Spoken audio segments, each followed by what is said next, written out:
In Southern California, far from highways lined with beach towns and bright advertisements, there's a place scorched into the land more by silence than sun. Castro Pines was the kind of town that didn't ask questions, not because it was content, but because it had learned not to disturb what hid in the cracks of its dry soil. The land itself seemed tired.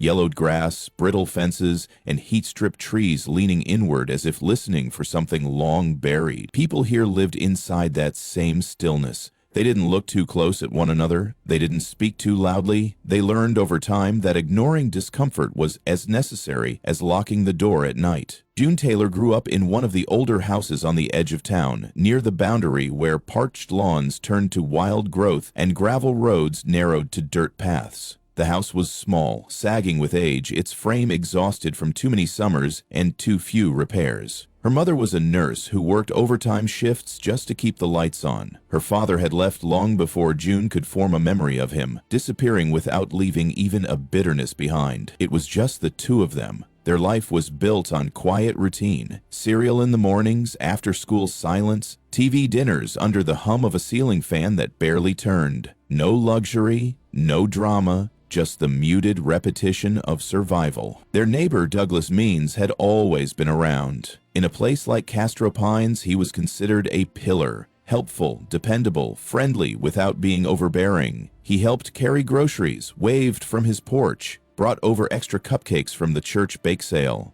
There was nothing overt, nothing obvious. He didn't leer, he didn't linger, until he did. He'd offer rides when June's mother couldn't. He'd show up with little gifts, stickers, bracelets, a watch with a pink band he thought she'd like. He was invited in more and more, until he needed no invitation at all. The night everything changed was a Thursday, late summer. June's mother had picked up a double shift, and the heat hadn't broken even after sunset. June went to bed early, her body tired from the weight of the air and the headache that had crept in some time after dinner. Her room was small, with cracked white walls and glow-in-the-dark stars stuck to the ceiling. Her teddy bear sat under her arm, worn and soft from years of being held too tightly. The lamp, shaped like a crescent moon, buzzed faintly as it cast a dull glow across her bed. She woke when the edge of the mattress dipped under weight that wasn't hers. The room was dark, the shadows longer than usual. She didn't scream. Her body froze, her mind dulled by the confusion of sleep and a creeping sense of dread that wrapped around her like cold cloth. She knew who it was before she saw him clearly. His scent, sharp cologne, old tobacco, was already familiar. He moved slowly, deliberately, with a confidence that said he'd thought about this. Not once, not twice, many times. He didn't say much, just shushed her gently, as if soothing her through a nightmare, as if the horror came from her imagination and not from him. His hands weren't violent in the way people imagined monsters to be. That made it worse. There was no rage, only entitlement, only silence, a rhythm of movement that felt detached from the moment, like it had all happened before or would happen again, unchanged. She didn't cry out. Her throat closed itself before the sound could form. Something in her understood that this moment was already past saving. When he left, the room didn't look different. Nothing was broken, nothing was out of place, and yet everything had shifted. She lay in bed for what felt like hours, staring at the faint reflection of herself in the window, something pale and unfamiliar, like a ghost occupying her skin. The next morning, she told her mother. Not with words shaped for drama, not with expectation, just facts, in the plain tone of a child trying to explain something impossible. Her mother's reaction was not rage, not tears. It was a long silence, followed by tired denial. Not because she didn't care, but because something in her, too, had learned not to believe in horror unless it came with bruises and police reports. Misunderstanding, she said. Confusion. It's been a hard week. Don't talk like that. 2 days later, Douglas brought flowers. June watched her mother smile again, watched her laugh politely, watched her thank him for the kindness. The house filled with the smell of lilies and betrayal. June didn't mention it again. She didn't scream, didn't write it in her diary, didn't confide in a teacher or friend, because she already knew. In a place like Castro Pines, no one wanted to know. Silence was safer. Silence didn't require anyone to change. At school, the whispers began, not about what happened, but about her. They called her weird, too quiet, standoffish. She started eating lunch alone. People shifted desks away from hers. Teachers stopped calling on her when her hand went up. It was as if the room reacted to an unspoken infection. No one said it out loud, but she was tainted, marked by the weight of something people sensed but didn't want named. Inside her, something began to change. Not like a flame, hot and bright, more like frost, spreading slowly across the surface of her thoughts. She stopped looking people in the eye. She read books that others didn't touch, crime scene manuals, psychology texts, anything that helped her understand how pain worked, how it moved through the body and lingered in the mind. She didn't fantasize about revenge, not at first. But she memorized things, his walk, his car, the days he went to town. She absorbed it all, not with the urgency of a plan, but with the instinct of someone who knows that truth eventually demands action, even if that action waits years. What people saw was a quiet girl fading from the edges of life. But what they didn't see was what grew beneath that stillness, a capacity for patience, a hunger for resolution, a memory that never dulled. It wasn't rage she carried. It was something colder, something older, the kind of grief that doesn't cry. It watches, it waits, it doesn't forget. 10 years passed, but time doesn't heal what was never acknowledged. Time only teaches the wound how to bleed in secret, and for June Taylor, that bleeding was not weakness, it was preparation. Years slipped by, and June Taylor did not vanish, at least not in the way others might have expected. She simply retreated, shrinking from the world until even her shadow stopped clinging too closely. What remained was a quiet figure at the periphery of every room, present but unreachable, her gaze trained not outward but deep into the recesses of her own mind. While her peers flirted with identity, tangled themselves in cliques and gossip, June carved out space in silence. First came the library, then the corners of empty classrooms, then books stacked like walls around her. Manuals, medical journals, crime anthologies. She was no longer a girl trying to fit in. She was studying how people fractured and how they didn't die from it. At home, the air remained thick with unspoken rules. Her mother moved as if nothing had ever happened, as if the past was just a story told too late. June learned not to provoke memory, not to ask for comfort. She kept her questions folded neatly in the notebooks she filled late at night, lit only by the glow of her desk lamp. By the time she was 17, she had disappeared in every meaningful way. Her body still walked the halls of the school, but her presence was like mist, seen briefly and then forgotten. Her name wasn't whispered with curiosity anymore. It wasn't spoken at all. Her appearance didn't invite attention. She kept her black hair long and uneven, her skin untouched by makeup, her clothes loose and neutral. There was an art to being unmemorable, and she had mastered it. Pictures from school events didn't include her. Classmates struggled to recall her voice. Her teachers remembered her only through grades, flawless essays, immaculate labs, test scores that seemed the work of someone far older. She excelled in subjects that examined the human body and mind with cold precision. Biology, anatomy, psychology, forensic science.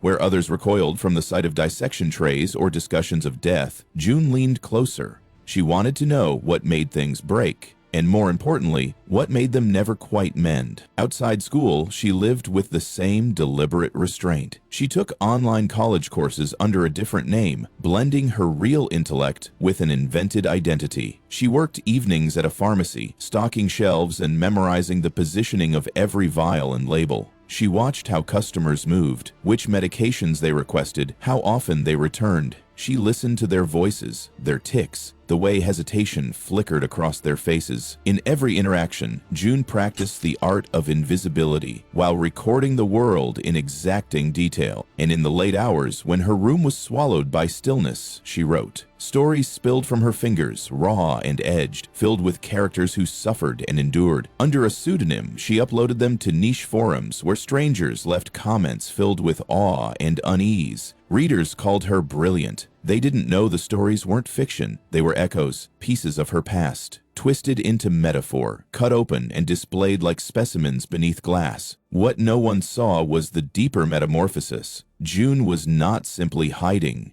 She was changing. Beneath her quiet exterior, something sharpened each day. She watched people more carefully. She noted how they stood when they lied, how they blinked when afraid. She studied the signs of weakness, not with cruelty, but with curiosity. How do predators choose their prey? How do victims survive? She read legal documents, forensic interviews, and coroner reports. She memorized statutes and criminal procedures. She mapped out hypothetical crimes and their cover-ups, not for entertainment but for fluency. She could trace poison through the bloodstream by its symptoms alone. She could calculate how long a wound would bleed before unconsciousness set in, not because she wanted to hurt anyone, but because she knew one day knowledge would mean power, power she never had before. She opened a private folder on her old laptop, one that required 2 layers of encryption. In it, she kept articles, names, addresses. She bookmarked court transcripts and flagged records that had been buried under bureaucracy. She studied cases that mirrored her own. Young girls dismissed, accused of lying, left unprotected.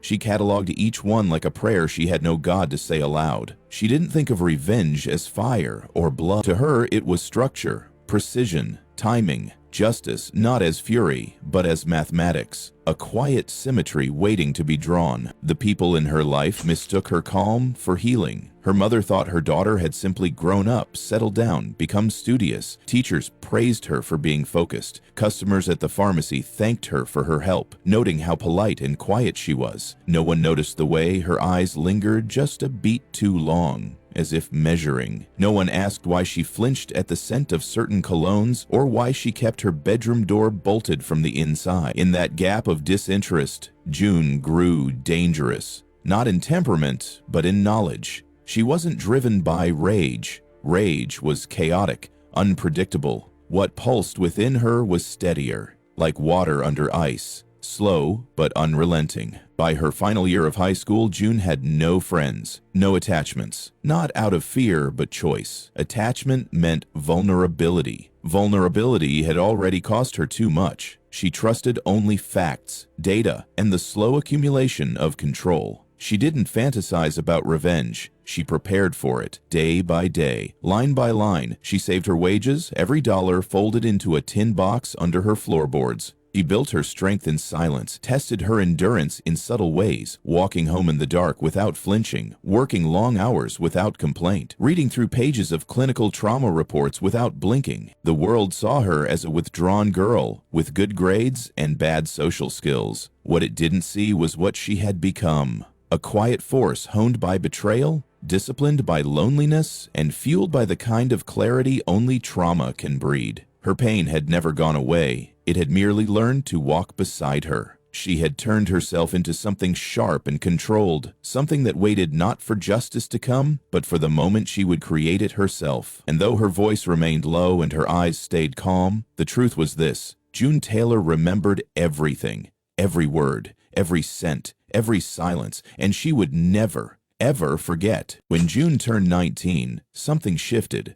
Not just within her, but in the town itself, as if Castro Pines stirred from a long, uneasy slumber. The quiet routines, the barely changing days, the weightless whispers of a place that refused to remember. All of it trembled at the edges the moment Douglas Means returned. He came back without warning, slipping into town like a misplaced shadow, carrying only a duffel bag and a smile that hadn't dulled in 10 years. The locals said he had been in Northern California taking care of family business. No one asked for details, no one wanted to. He moved back into his old house, the same pale yellow structure with sagging gutters and wind-warped shutters, just 2 blocks from where June still lived. The front lawn had grown wild in his absence, but within days it was trimmed, the porch swept, the windows cleaned. His car reappeared in the driveway, still the same model, still gleaming from an obsessive polish. The neighborhood welcomed him as if nothing had ever happened, as if the past had been rewritten during his time away. They greeted him with familiarity, laughed at his jokes in the grocery store, clapped his shoulder at church. It was as though he had returned from a vacation, not from an unspoken exile. But June knew better. She remembered what everyone else had chosen to forget. He didn't look that different. A little older, perhaps. Some lines near his eyes, a touch of silver brushing his temples. But the essence of him, that particular confidence worn like armor, remained intact. He carried himself with the ease of someone who had never faced consequence, who believed himself untouchable. And perhaps he was. The town had let him go without question once, and now welcomed him back with open arms. It was that certainty in his posture, that careless way he laughed and held conversations with young girls behind counters, that tightened the air in June's lungs. But the worst part, the most unbearable part, was that he didn't recognize her. Or if he did, he made no sign of it. Not a flicker of guilt, not a pause, not a glance that held even the trace of memory. He looked at her as if she were a stranger. Something inside her splintered at that. Not because she wanted acknowledgement, but because his silence was a second violation, a denial of everything, a final erasure. While her life had stalled that night, while the air in her lungs had frozen and never fully thawed, he had gone on, laughing, living, building a version of himself that the town could cheerfully accept. And that was the moment when everything hardened. The cold that had once settled quietly inside her began to crystallize into something sharper. Sleep became elusive, not from fear, but from the burning clarity of vigilance. June began documenting him with the precision of a scientist dissecting a dangerous specimen. She wrote down the times he left his house, the places he visited, the license plates of his acquaintances. She tracked his purchases, his patterns, his routes. Her notes were stored in spiral-bound notebooks, encrypted files, backup USBs hidden under loose floorboards. Each day brought more data, and with it, more certainty. There was no accidental reunion here, no cosmic crossing of paths. His return was a test, not divine, not karmic, human. A confrontation between the girl who was silenced and the man who had walked away untouched. Her transformation accelerated. She no longer drifted through town unnoticed out of habit. Now it was tactical. Her movements were silent, deliberate. She left no trace when she passed through the aisles of the grocery store, when she lingered outside his driveway long enough to measure his timing. Even her breath had become quieter, measured and steady. The June who had once trembled beneath blankets in a locked room was gone. What remained was shaped by fire and frost both. Her face wore calm like a mask, but it was no longer just for concealment. It was her true skin now. She didn't need to scream. She was preparing. Her days grew solitary, not from retreat, but from design. She distanced herself from every unnecessary thread that might tie her down or make her hesitate. At work, she remained courteous but minimal. At home, she read less and analyzed more. She revisited everything she had studied over the years: behavioral profiling, toxicology, evidence destruction. She scrutinized her own past reactions, dissected moments when she had faltered, reshaped them into tools. She was not the kind of person who acted impulsively. Her trauma had never allowed for impulse. Her revenge, if it came, would not be fire. It would be ice. Slow, controlled, irreversible. Her mind began to form sequences, methods, alternatives, backup plans. She tested locks in her own home, practiced how long it took her to climb in and out of windows, how to move across creaking floors without sound. She learned about digital forensics and what not to leave behind. She experimented with poisons, using plant extracts and controlled reactions in small amounts. Nothing dangerous. Not yet, just calibration, precision, knowledge. There was no specific day she decided it. There was no ceremony, no inciting snap. It was gradual, like the tide.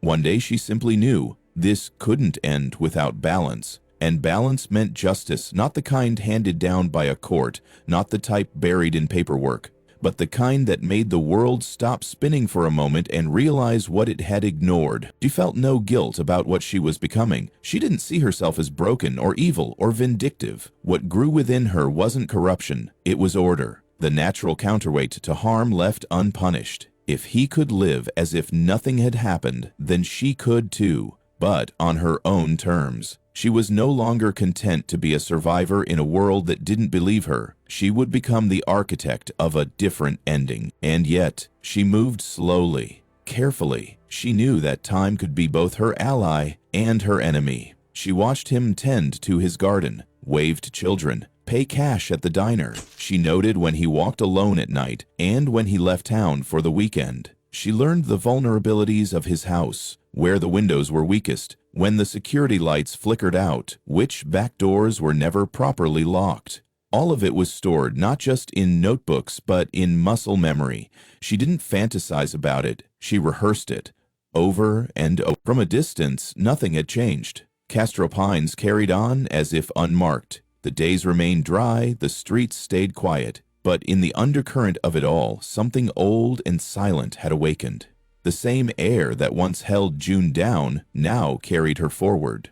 No longer trapped in the night, she couldn't escape. She now stood in the daylight, unnoticed, but watching, and though the world saw only a pale young woman walking the same cracked sidewalks, they missed the truth. She had returned too, not to forgive, not to forget, but to finish what should never have been allowed to begin. In the dim back corner of the town library, surrounded by shelves that smelled of old paper and varnished wood, June found what she hadn't known she was looking for. The newspaper was dated 7 years prior, yellowing and brittle, buried under stacks of regional updates and forgotten announcements. There he was, Douglas Means, smiling in a photograph taken during a local fair, his arm around a child from a fundraising event, his name printed beside phrases like community hero, volunteer of the year, and mentor to youth. The article described him in glowing terms, recounting the hours he spent organizing food drives and helping underprivileged teens fix their bikes. It painted a portrait of generosity and trust, of someone the town was lucky to have. June stared at the photograph, her fingers tightening around the fragile page, the air growing heavier with each word she read.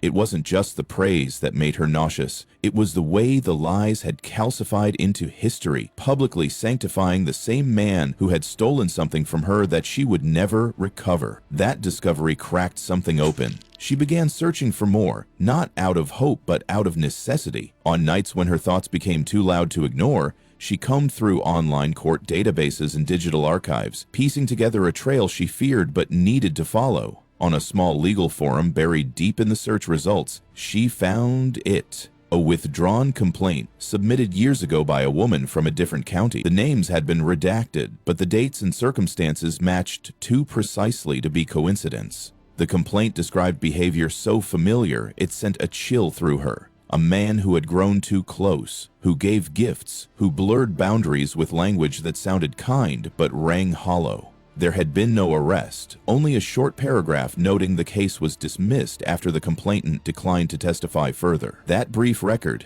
barely noticed by the world, was a flare in the dark for June. She wasn't the only one.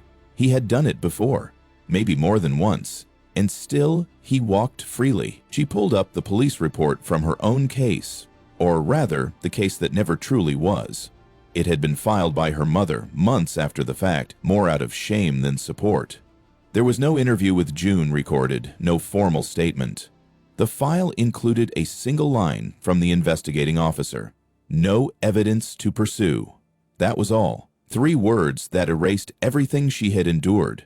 It was as if her pain had never existed, never mattered. She downloaded every document, screenshot, and record she could find. She printed them and tucked them into a metal box beneath the floorboard under her bed. She backed up the files onto 2 encrypted USB drives and hid them in different locations around the house. It wasn't about preservation, it was about construction. Each paper, each piece of digital proof was another brick in the silent structure she was building. A wall not to protect herself, but to contain the fury that now breathed inside her with a rhythm all its own. In the real world, he moved through life with the same ease he always had. She saw him often now, too often.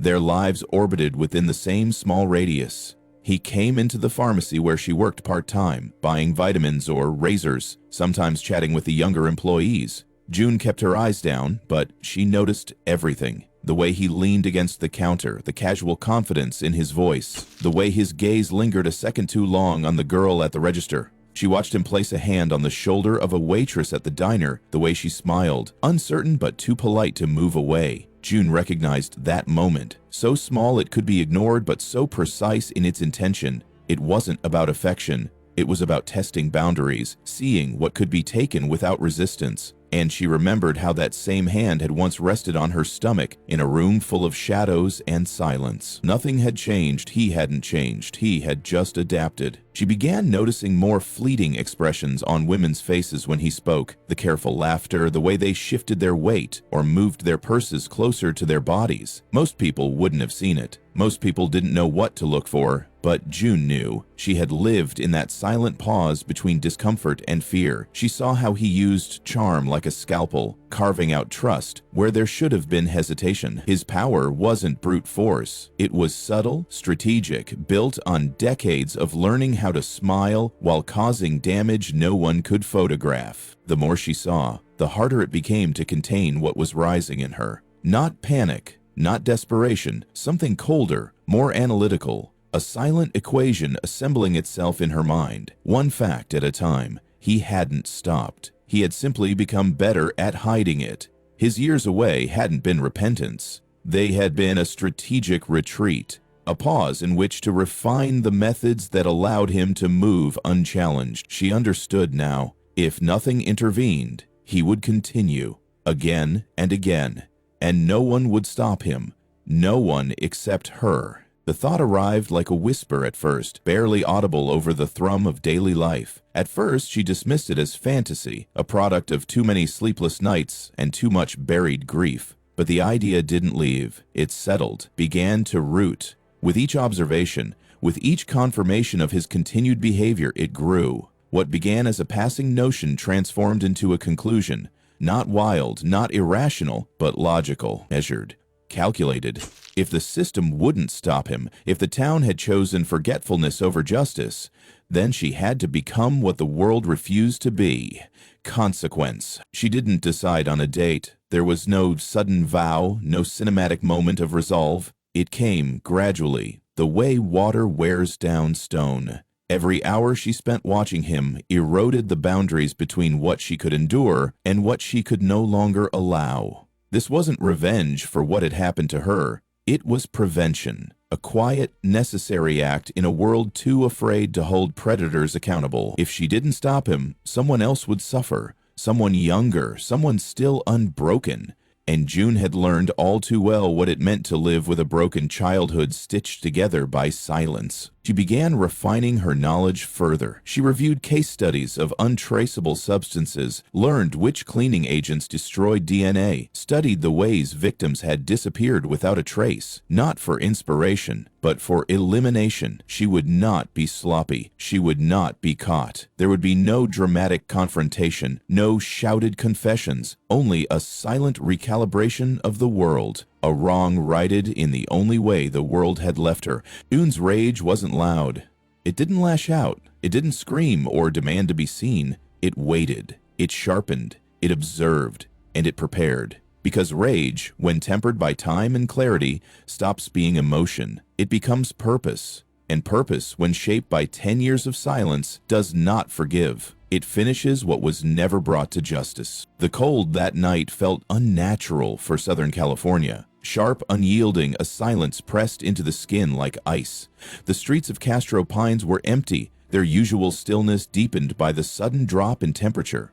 Windows were dark, doors locked, chimneys untouched. But inside the emptiness, one figure moved with absolute purpose. June crossed the back lawn of his house with the same precision she had practiced in her mind for weeks, her footsteps muffled by the frozen soil.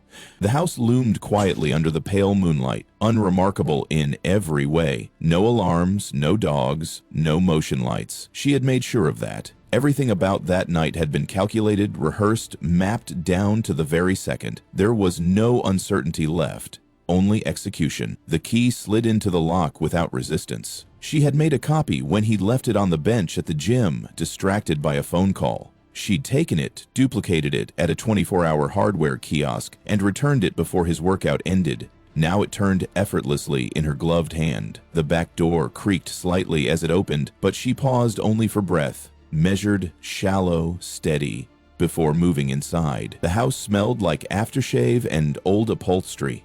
She didn't need to see to know where everything was. She had memorized the layout through quiet observations and years of remembering.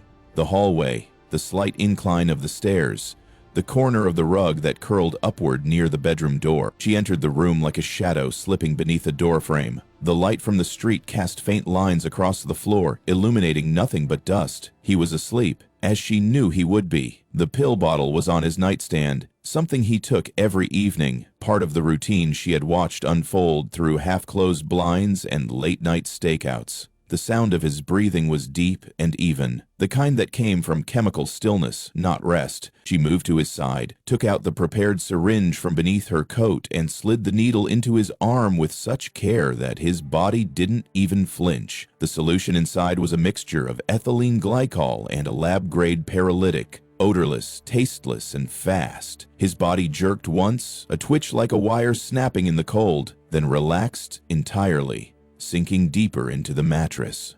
His eyes never opened. She didn't stay to watch him die. There was nothing to be gained from that. She moved with clinical efficiency, removing the gloves, folding them into a sealed bag, and wiping every surface she had touched. Door handles, light switches, even the corner of the bed frame. The security cameras had been disabled an hour before, the footage erased and the system looped to show an empty feed. She left nothing behind. No fibers, no footprints, no digital trail, nothing except for one deliberate detail. On his chest she placed a small photograph, a square, faded image of herself at 11 years old, eyes wide and unsure, clipped from a long-forgotten class picture. The corners were soft from years of being handled, tucked away, then retrieved, then hidden again. It wasn't a message, it wasn't a threat, it was a fragment of truth, offered without explanation. Let them look. Let them wonder. Let them connect the face of the dead man to the face of the girl he had hurt. If they dared, if they cared. It wasn't about spectacle. It wasn't for their understanding. It was for her, for the version of herself who had been silenced, who had stared at the ceiling in the dark and waited for someone to believe her. Now, there would be no need. By morning, June was gone. Her apartment stood empty. Her phone was left behind, wiped clean. There were no travel records, no gas station surveillance footage, no ATM withdrawals, no purchases, no rentals, no bus tickets, as if she had evaporated into the same cold that had accompanied her final act. She didn't say goodbye. She didn't leave notes. No friend or neighbor recalled her packing. No one at work noticed anything unusual the day before. She had prepared for her absence the same way she had prepared for everything else, with quiet, invisible discipline. When the body was discovered, the town responded with muted confusion. He was found in his bed, his face peaceful, the photo still resting on his chest like a relic. There were no signs of struggle, no injuries, no forced entry. The coroner's report would later cite heart failure, with toxicology results inconclusive. Anomalies noted but dismissed. As small towns prefer closure to mystery, the police had questions but no real leads, and slowly the case began to settle into the same silence that had once protected him. But this time, there was a difference. Fear. A chill that lingered in the air long after the investigation ended. People spoke of June in uncertain tones, some with sympathy, others with unease. No one could say for sure what had happened, but everyone, in some unspoken way, understood that something had been answered. Something that had gone unspoken too long had now been addressed. And still, she remained missing. No sightings, no return, just a void carefully carved where a young woman had once lived. A void that whispered the cost of silence and the weight of memory. A void that didn't ask to be filled, only remembered. Castro Pines never did welcome disruption. It had always functioned on routine and restraint, and when something cracked through the surface of that stillness, the instinct was to smooth it over rather than dig. After Douglas Means was found dead in his bed, with no signs of struggle and no clear cause, the town shifted into its familiar rhythm of polite forgetting. The coroner signed off on the report with a nod to natural causes. A heart attack, they said, unexpected, but not impossible. The community accepted the explanation the way they accepted drought or bad harvests, quietly, with minimal questions. No one wanted to examine what might truly have happened behind closed doors. There were murmurs, of course, but nothing louder than cautious speculation. That was how Castro Pines survived.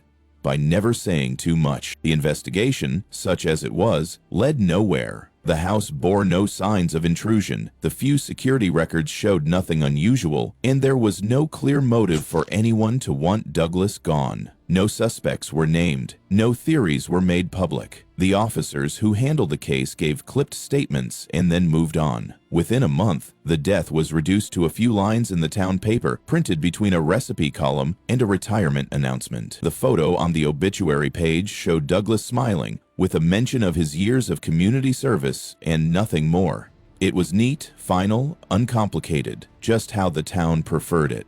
No one brought up June Taylor. Not in print, not in official reports. She was absent from every headline, every whispered conversation in the diner. Even her mother, when asked by a local reporter, replied that she hadn't seen her daughter in ages and didn't know where she might be now. She said it with the practiced detachment of someone who had already rewritten the narrative for herself, one in which her daughter had simply drifted away, nothing more. The photo of June in the family home quietly disappeared from the mantel. Her room was left undisturbed, but the door remained shut. Some things in Castro Pines were better left sealed. But memory is different from documentation, and those who had lived near June, who had seen her grow from a bright-eyed child into a quiet, watchful teenager, did not forget so easily. They remembered the way her eyes had changed, not suddenly, but over time, darkening like the sky before a storm. They remembered how she stopped speaking at school, how she moved differently, her body pulled tight like a wire ready to snap. They noticed how she never laughed anymore. And they remembered, too, how in the months before Douglas's return, she had started watching everything, how her presence felt colder, heavier, focused like a blade. They didn't say her name aloud,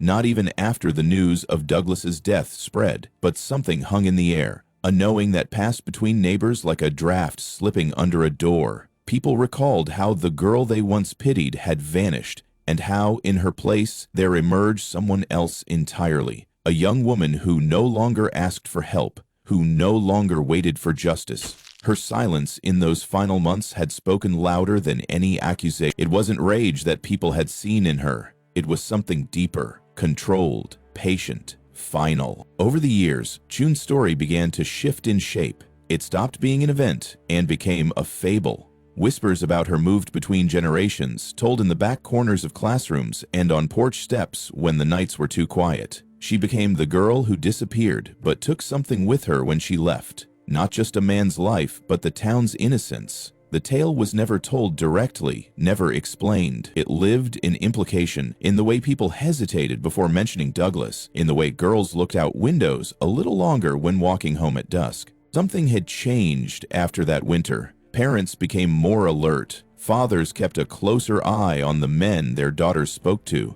Teachers listened more closely when a child's smile began to fade. There were no new rules passed, no town-wide campaigns, but the change was there, subtle and absolute. Every girl who had once cried alone behind her bedroom door now carried a new thought somewhere in her mind, that even if the world refused to listen, there would come a day when the silence could be broken, that being dismissed, being doubted, being shattered, didn't mean being powerless forever. June had shown them that. She never returned to Castro Pines. There were no confirmed sightings, no postcards, no cryptic letters. Some thought she had gone far north. Others imagined her moving city to city, untraceable. A few believed she hadn't left at all, that she'd buried herself somewhere just outside the edges of town, living among the trees like a ghost with unfinished business. But wherever she had gone, she had left something behind, a presence that lingered not as a curse, but as a warning etched into the town's marrow. Castro Pines carried on, the gas station remained open, the church held Sunday services, the library restocked its shelves. But people walked a little differently now. They paused before speaking carelessly. They thought twice before dismissing someone's pain. And deep in the back of their minds, one truth nested quietly. If you hurt someone, truly hurt them, you might never see the consequence coming. It might take 10 years, it might take more, but someday someone might return, not with words, not with demands, but with a silence that ends everything. Even if you no longer remember their name, even if the rest of the world has forgotten,